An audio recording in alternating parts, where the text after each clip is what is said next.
প্রায় 10-12 বছর আগে মানে এই কয়েনগুলো জমাইছিলাম। মানে একটা গুজব ছিল না যে এক একটা কয়েন প্রায় 10 থেকে 15 টাকা করে ওই সময় জমাইছিলাম। ওই সময় বিক্রি করতে পারি নাই, ভাবছি এখন বিক্রি করবো।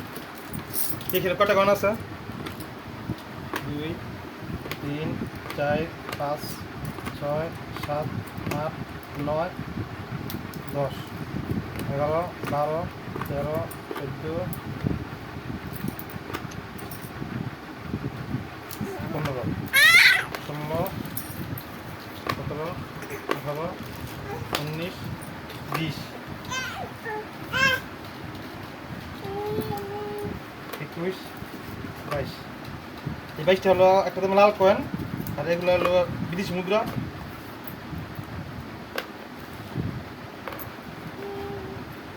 আর এটা হলো বাংলাদেশের, না এটাও বিদেশি, আর এটা বাংলাদেশের 25 পয়সা। এগুলো এক একটা 10,000 করে হলে এখানে 22টা আছে, দেখি কত টাকা বিক্রি করতে পারি।